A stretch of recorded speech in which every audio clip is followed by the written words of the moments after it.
bacanașului pentru naș, drăgălaș adormitor, fără bani, ca o șoaptă de amor, ce se pierde într-un suspin, fără bancă de familie scârbă.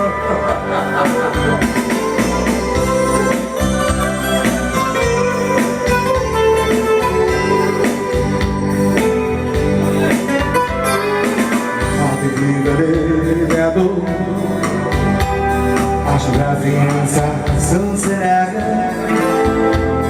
și doar și gândul când însumi-și doios nici dragă, ești aproape sau nu ești, aceeași dragoste mă frânge, mi-ești dragă vine tu zâmbet, în sufletul din mine plânge, dar pentru ochii tăi ce-i tu, astăzi scriu niște povești, numai tu să le citești când ne-și noaptea să te urci, și ritmul lor să fie liber.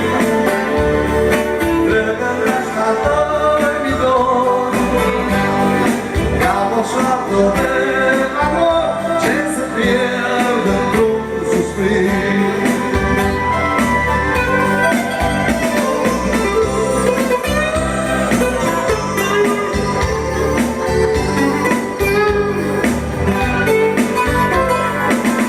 Dragă, și cât aș vrea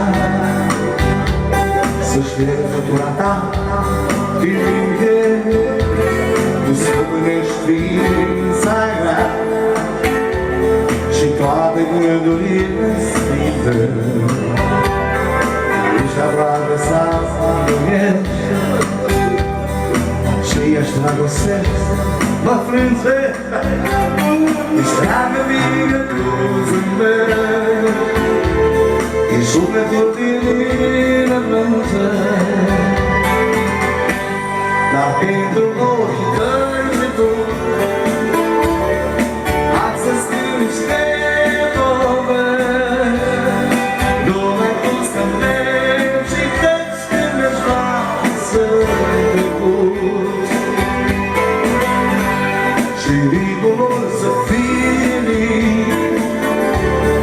drăgălaș adormitor, ca o șoaptă de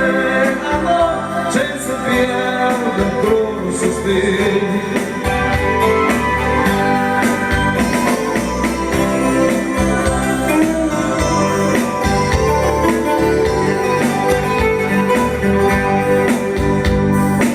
Toate clipele de acum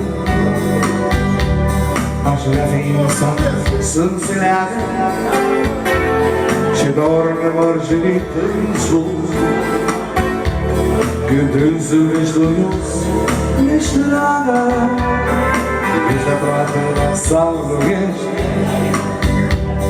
aceeași dragoste mă frânge,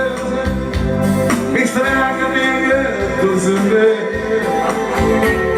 când sufletul din mine plânge, dar pentru ochii tăi ce-i tu, astăzi scriu niște povești, numai tu să ne citești când ești noaptea să te culci, și ritmul lor să